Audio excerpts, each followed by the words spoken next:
Welcome to SportsBeat KC, the Kansas City Star Sports podcast presented by First Federal. It's Friday, September 2nd, and I'm Blair Kirchhoff. Legal sports wagering has come to Kansas just in time for football season. You can bet online or at one of the 4 casinos in the state, including Hollywood Casino at the Legends in KCK. Governor Laura Kelly placed the first bet on Thursday. On today's SportsBeat KC, columnist Sam McDowell and beat writer Kellis Robinett discuss what it means to have sports wagering in the region, and we spend some time generally talking about the wagers we like and even drop a couple of pieces of advice when it comes to approaching a football bet. I hope to have regular conversations with our writers and guests about sports wagering. It's in our lives now, and I suspect it'll come to Missouri soon. Okay, let's get started. All right, we're here with Sam McDowell and Kellis Robinett, and we're here to talk about legal sports wagering in Kansas. It starts today. We're recording this on Thursday, about an hour before Governor Laura Kelly is scheduled to make the first legal bet in the state of Kansas. Kellis, what do you think she's going to put a few sawbucks down on? I'm going to say $1 million on Kansas to win the national championship in football. A bold pick from the governor. Well, she'd be able to retire if that one comes through. If that hits, the state of Kansas would be funded for the rest of its days. Exactly. I think she'll put down a few bucks on K-State to win this weekend for KU, maybe a Chiefs futures bet or something. I mean, a great bet would be Kansas State over Missouri, just to slap it in the face of the state that doesn't have legal gambling yet. That's really where she should go. All right. Noon is the time when bets can be made legally in the state of Kansas.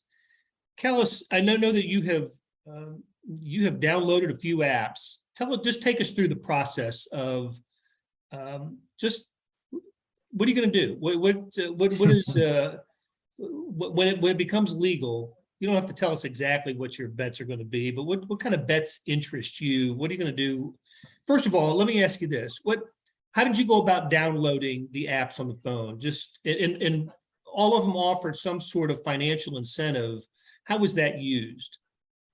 Yeah, so pretty much my philosophy was I put out just a questionnaire on Twitter and asked people who have gambled in other states before, what of these, we see 5 or 6 apps out there all trying to beg us to sign up. Which one should I use? And overwhelmingly, the response was pick them all. And I wasn't wise enough to realize, hey, all these sites are offering you $100 free, $200 free. Might as well take it while you can, and let the dust settle and then pick which one you like after that all runs out. So that's pretty much what I did. I went with FanDuel, I went with DraftKings, I went with BetMGM. I didn't get every single one. I stopped at those 3 because it was a little bit of a process to sign up for each one. You have to identify you have to, make it clear that you're a real person. You're over 21. It's a little harder than just downloading a game or something on your phone. So 3 apps. All in all, it should be $400 free. There's a lot of fine print in how you can bet. I believe the system is something like you get $25 per bet. You can bet it on whatever you want, but you have to do it in the first 2 weeks. So I'm going to be focusing on college football. That's my bread and butter. It's what's happening this weekend. I'm gonna spread some money around, see if I can make something out of it. Yeah, Sam, there's no expectation with these signups that they're just going to put $100 in your account and that's what you can start gambling with. I haven't signed up for one. I'm still undecided of whether I will or not, but the enticement of I've seen $100, $150, and $200 to sign up with one of these betting platforms doesn't mean you've got that money in your pocket right away. Well, BetMGM, you kind of do. So I downloaded BetMGM last night, and if you're going to download one, Blair, you've got an hour because to get the $200, it's before this thing cracks open at noon. But you actually do get $200 cash, which I was surprised to find out. You just have to spend it within, I think it's the first 2 weeks. Now, if you win that, you don't win double. You don't get the cash. It's basically $200 to gamble with.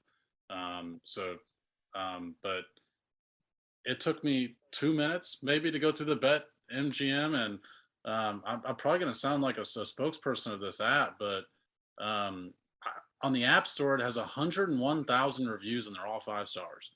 So it has got. I kind of anticipated that some of these apps would have a lot of kinks to work out, and scrolling through this one so far, it looks like extremely user friendly. And I haven't tried the other ones yet. Sounds like Kellis has tried a couple. There's 6 that you can try. And I will say, for people out there, this promotion, by the time this podcast has come out, will have passed. But there are other promotions that they will be able to get. Like these apps constantly run promotions. You're usually only eligible for one because it's when you sign up. So it's not like you can collect all these promotions, but like BetMGM, and I think it's PointsBet or something like that has another one where you're basically going to get a bet like up to $1,200 bet, and if you lose, you just get that money back to bet again. Now you have to bet that money again. But there's just a ton of promotions out there. So just because this one is passed doesn't mean that people have just like completely missed the boat on getting a little bit of free cash in their account that, again, they would at least have to wager. I also trust BetMGM a little bit more because it's got Willie Beeman as its spokesperson. None of the other ones have anything close to that. That's exactly what got me as well. Yeah. Miami Sharks quarterback. I trust him. Did you have pretty was it easy to download the apps, Kellis? The multiple ones you did, or did it take a little time? Yeah, it was. You just find it on the App Store, click it. Depending on how fast your internet is, it'll be on your phone within 30 seconds or 2 minutes. Then you just go through the process of letting them know you're over 21 and get to it. And for someone like yourself who lives in Manhattan, you're not close to any of the casinos where you can do in-person wagering. I'm right about that, aren't I? Kansas City, Wichita, Mulvane, Dodge City, and Pittsburgh, I think, are the in-person. So Kansas City might be or Wichita, whichever's closer, might be the easiest in-person site for you to place a wager. The only wagering I've ever done, sports wagering I've ever done, has been in Nevada, in Las Vegas and Reno, and so I've never bet on an app. And being an old person, I'm less trusting of these newfangled devices that have been around for 50 years. So maybe my first wager will be at Hollywood Casino over at KCK. And maybe I don't know if that's where Laura Kelly's going or not, or maybe she's doing hers over the phone. I think it is. I think she's going in person over there, Blair. Okay. We'll talk about some. Kellis, you wrote an opus on first week of college football betting, and I want to get to that in a minute. But first of all, who do you think is going to participate in this? Are they going to draw in people who have never betted? Is this for people that tend to go to Vegas or other states where sports wagering is legal? Missourians, are we expecting Missourians to flock over the state line to make bets? Sam, who's going to be betting? Well, I mean, to comment on Kellis's piece that posted, it certainly looks like somebody who's never placed a bet until this has been legal before. He's just been waiting on this moment. But I think it's going to be people like Kellis on this call. It's going to be people that I do think, I've always been more of a, when it comes to sports gambling, just like a casual, let's make this game interesting. It's not like this keep tabs of every bet. Let me make sure I make money for the year. It's like, let's throw just like a little bit of money on a game and just like a game I'm already watching, and let's make it interesting. I think a lot of people like me are going to be the people that are going to be new customers that are going to be suddenly betting again. Especially, Mark Donovan talked this morning on a Zoom call and mentioned that they've been really proactive in trying to get this thing passed in Missouri, because the reason is they want these kiosks in their stadiums. I don't think Sporting Kansas City, because the reason I use them is they're our team that's located on the Kansas side. I don't think they're going to have those kiosks ready for this season, but I think next season they will, to where you could be a fan at a game and, you could be witnessing the action, feel like you see something based on some that, with your own eyes, and then you could go place a bet there. So I think it's going to draw in, maybe everybody sort of levels up. Maybe the guy that wasn't betting places a bet. Maybe the guy that was casually betting bets more often. Maybe the guy that bets a ton now brings that business to Kansas instead of just bringing it somewhere else. Well, the kiosks will be an interesting development, because until now, and in the first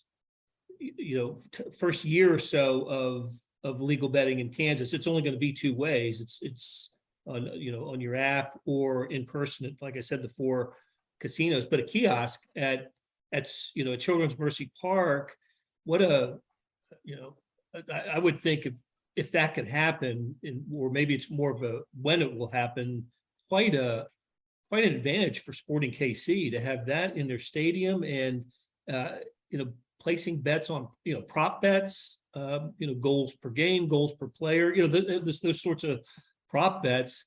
And I assume that, I don't know this, I assume that happens in England and other places where sports wagering has been legal for a long time. Do anybody know that for a fact?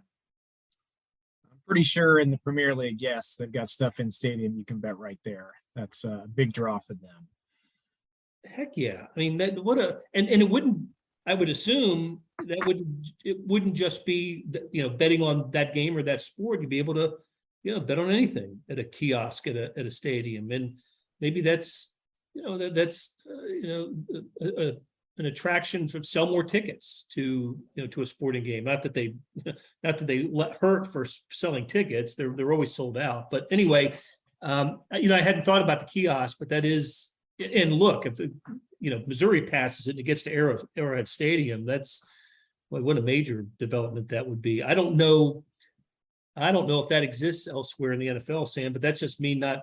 Yeah, I can't. I recall that when we were in Philadelphia last year, I went to the casino the night after the game, and Philly Live has the kiosks, but I did not recall, just because we were in the press box, whether or not they were actually in the stadium or not. But I will say, because I actually also went to Iowa whenever it first got legal. It's kind of the first state nearest that had it, and went to Council Bluffs. And there are some things in Missouri that I think are going to be more user friendly than what I experienced there. I think it was 2 years ago, or was it 3 years? That was before COVID, I guess. It would have been 3 years ago. But you had to download the app in the facility when I was there. Here, and then they tracked you to see where you were to make sure you could place the bet inside the state lines. But here, I'm in Missouri, and I downloaded the app from my couch, and I just can't bet unless I'm in Kansas. I mean, you asked Kellis about what he's going to first do. I'll probably be driving to state line and testing out these geo things just to see how accurate do they actually know where I am, and I'd like to be the first Missouri. I'd like to place the first legal bet in Missouri actually today, but I don't know if it's going to let me do it. Yeah, I heard you've got to cross a state line and then refresh your phone, and you should be good to go once you're over there. And in around here, that means crossing the street, right, for about a 10-mile stretch on State Line Road.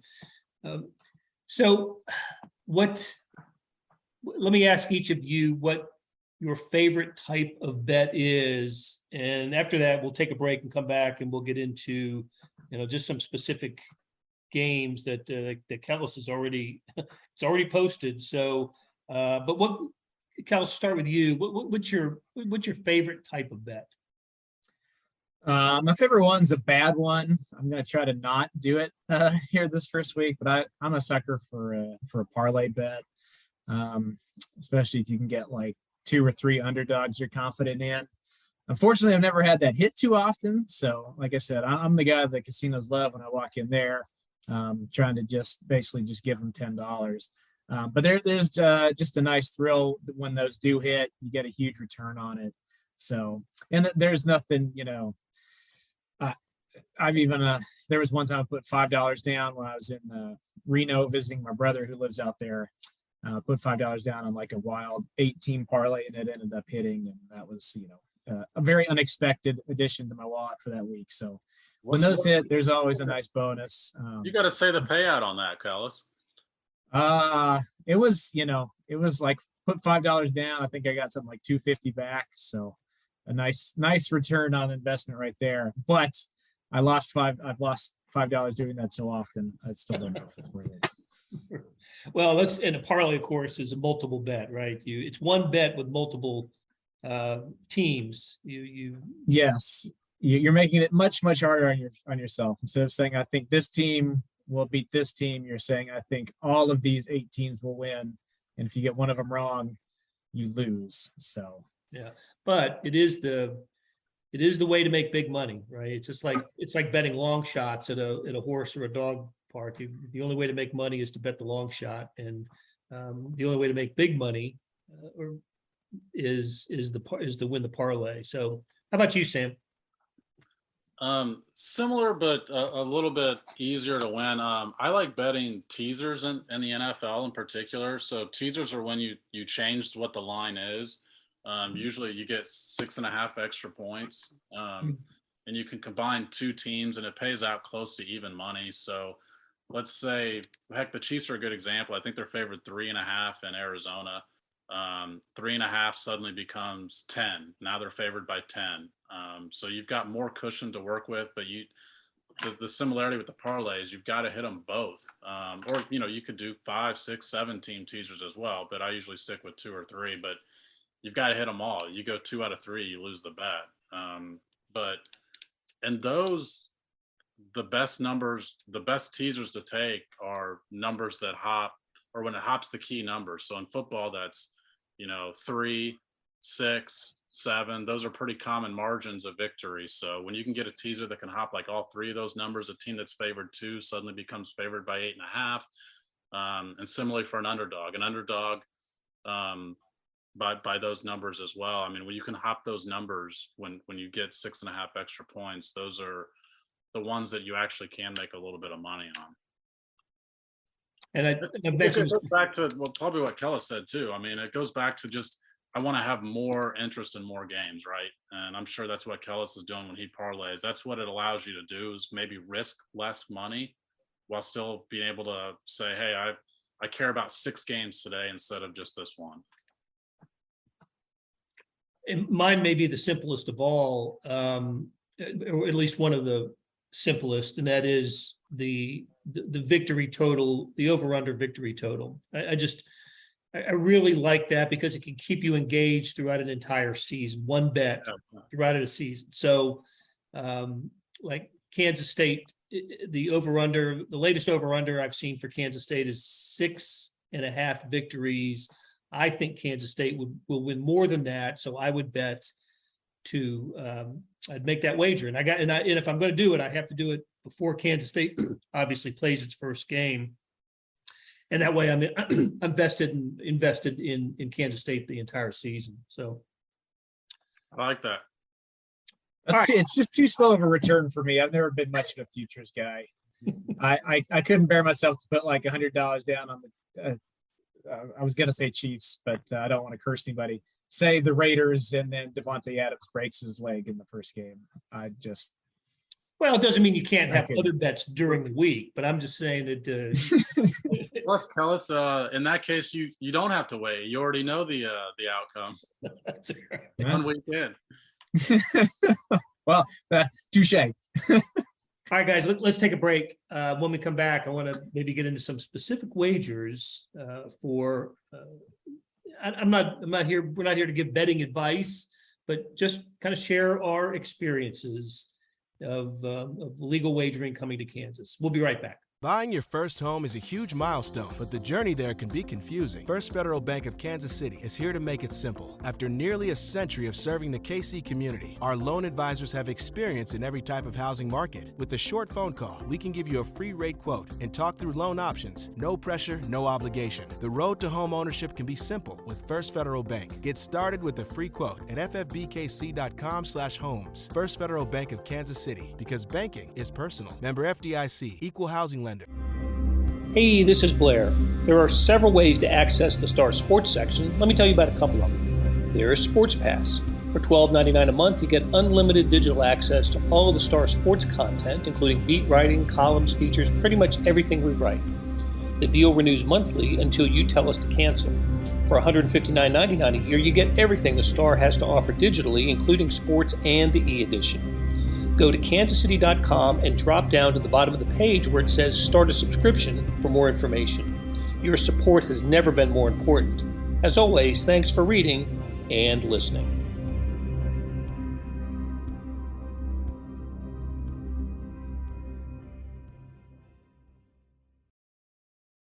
All right, we're back on SportsBeat KC with Kellis Robinett and Sam McDowell, and we're talking legal sports wagering in Kansas. It is here. And it's available, so go ahead and make your bet if you want, and don't if you don't want. But it's available to everybody. And if you're in Missouri, just cross over the state line. There's a Minsky's right over in Leawood, right on State Line Road. So if I were one of those businesses along State Line Road in Kansas, I'd be advertising the heck out of betting opportunities and maybe $5 off a meal if you use that for wagering or something. I don't know.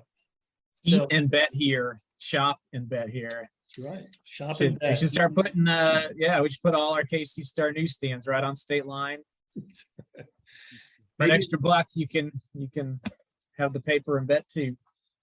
May last only a year. We'll see what Missouri does in the legislature. But anyway, all right, Kellis, you wrote War and Peace for the first betting column, and you start out with a specific example, and I remember the sequence of games that you identified. So take us through that quickly. But basically, this is a little bit of advice for you if you're looking at clues or hints about what to do, especially early in the college football season. Kellis provides the example. All right. Well, I hope these turn out, close to right. But I've been thinking about this ever since I watched this game. But 2 years ago, Kansas State opened the season against Arkansas State. I didn't think much of Arkansas State. They played a week ahead of Kansas State. They lost on the road to Memphis. Didn't look good at all. Kansas State got to sit at home and watch the game the whole time. I figured scouting them and having more rest would be an advantage. But then the game unfolds. They might make a bunch of second half mistakes that Arkansas State doesn't make because they've already played in week one. They storm back to win in the second half. Not only does Kansas State not cover, they don't even win. And then afterward, you got a lot of Kansas State people saying, well, it was really a bad break for us that we had to play a team that already was out there, because in college football, a lot of teams make big improvement from week one to week two. I never really thought about that before too much, because you don't see many teams play in week 0 before week 1. And then the next week, lo and behold, Kansas State, who didn't look very good in their opener, turns around and beats Oklahoma on the road, because they go from, that big improvement from game 1 to game 2. So I thought about that this week. Playing in week 0 is a lot more common than it was back then. We had about 10 games last weekend. That means there's 20 teams out there that have already played, already figured a few things out, already, or maybe, have a little bit more momentum going for them in week 1. And there's a lot of games on the slate this week that matchup teams that played and won last week against teams that haven't even been on the field yet. Sorry about that. My computer is making some noise here. And I just think there's a lot of situations where the teams that have already played could be a good bet for you. I really think Illinois, who just pounded Wyoming in week 1, they're going on the road against Indiana and they're underdogs. I think the wrong team's favored there. I think they could easily cover. I was looking back at Indiana's schedule last year. They only covered twice all season. So to ask them to go out and beat a team that's already won by 31, I think that's going to be a little difficult. And I also really like Nevada at home against Texas State. I've kind of watched Nevada from afar for a while. Like I said, my brother lives out in Reno, and Texas State is just awful. So I don't see them going on the road and beating a team that's already won a game. So there are a few scenarios in there, a few situations where maybe a team that's already played might have an advantage over a team that hasn't. That's one thing I'm going to be looking for here in week one when I try to make some money off these free bets.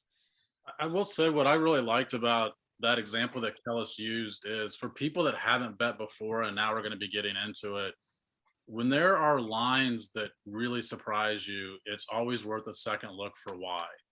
And Kellis just gave a great example of people that do this regularly and try and make money off of it are looking at the edges that Kellis just outlined. And there's always stuff like that. You know, in the NBA, there's back-to-backs. And a line might surprise you, but a team just played last night and they traveled. You know, there's just always extra stuff that, you know, I just would say, if you're throwing enough cash in it, like only to enjoy it and it's cash you can afford and extra expenditures, then like, that's great. It's enjoyable. It really is. But if you're doing it to seriously try and make money out of it, Kellis just gave you a great example of stuff that these people that do it for a living, there's always extra layers to why a line might appear a little bit off. I remember that Arkansas State team had a hell of a wide receiver too that just dominated the game. You remember that? I can't remember his name, but he was just fantastic in that game. You're right. I remember that now. Yes. And as you were providing that example, Kellis, I couldn't help but think of the success in the NCAA tournament that teams have when they played in their opening rounds in Dayton. And then, you know, not the teams that are playing in the 16 versus 16 game, but the teams that are playing in the 11 versus 11 game, they tend to have pretty good success going up against the team in the next game that hasn't played yet in the NCAA tournament. You know, there's some crazy stat like somebody from that first four has advanced to the Sweet 16, you know, more times than the math would suggest that it should happen. So two examples of Final Four teams in there too. Yep, that's right. So that's a good one. I tend to, when I think of college football, I look at teams that bring back a lot of returning starters that may have underachieved the previous year. And, you know, that's a team that's motivated, that, you know, that has just a lot of, you know, a wealth of experience. I can't cite a specific example right now. A team that might have 16, 17, 18 returning starters, but missed out on a bowl game the previous year. I like those. And another one that I think about is teams that had a lot of turnovers. Turnovers are such a, you know, can be a random thing, right? And teams that committed a lot of turnovers the previous year, they tend to shore that up and be better at that. And turnovers means, you know, fewer turnovers means better chance of winning. And so I look at teams that committed a lot of turnovers the previous year. I think that works in the NFL as well, but certainly in college, it's something I've looked at over the years. And, you know, Sam, we've talked about this, that, you know, our experience with our relationship with betting lines has always been from a sports writer standpoint, a curiosity. It helps us understand the teams that we cover and the sports that we cover. When you see a betting line change drastically or drop or rise in a way, and I don't know if it's going to, if having legal wagering easy for us now is going to change our relationship with betting, but we've always had something of a interest in it. Yeah, I'm interested to see when I do place this free money today, if it's going to move the line once they hear that I've but what's interesting about the line movement, it's often, I shouldn't say often, it's sometimes not where the majority of the money is. It's sometimes just where what Vegas considers the smart money. I mean, Vegas knows the people that do this and make millions off of it. So those people will bet one way just to move a line and try and get an edge to actually bet it the other way. But yeah, that's always been my interest in it, is just seeing what Vegas is saying. It's amazing. I feel like we're kind of embedded with the Kansas City Chiefs, particularly you and me, Blair, and Kellis with K-State teams. and you still feel like Vegas always knows something you might not. And so that's always been my interest in just checking out to see what does Vegas think is going to happen this week. Yeah, I've always liked it just because I think it's, it gives you it's a great equalizer. The Chiefs versus the Jets, most years, the Chiefs are going to win. No matter how badly they're going to play, they're probably going to beat the Jets. But when you throw the line in there, if it's 21 points or whatever, I don't think NFL lines go that high. But that gives you something to work on. It's kind of like a handicap and a bad golfer going up a good golfer. You can kind of tell by the end of the game who played well compared to expectations. So I've always been intrigued with it in that way. But I'm looking forward to it now, just using it in a different way that people really care about. I will say with Sam though, I will agree with him that it seems like over time, whenever there is a line that seems way too good to be true or way off, even when it's involving a team you cover all the time, it's amazing how often those are still right. I remember 2 years ago, the COVID year, when Kansas State hosted Baylor in a game here at Bramlage. Baylor was coming off a COVID pause. They hadn't played in like 2 weeks. And they come in as like a 25-point favorite over Kansas State. And I was just floored. I was like, really? I know Baylor's good, but they're going to go on the road and beat Kansas State by 25. There's no way this is going to happen. And then they come out and win by like 41. So who looks stupid? Me. I do. Mm-hmm. So I've always thought that when I see a line that just looks crazy, I kind of try to back away from it. I think one thing that happens with us when we follow specific teams is that's it. We follow our team. We don't follow the other team.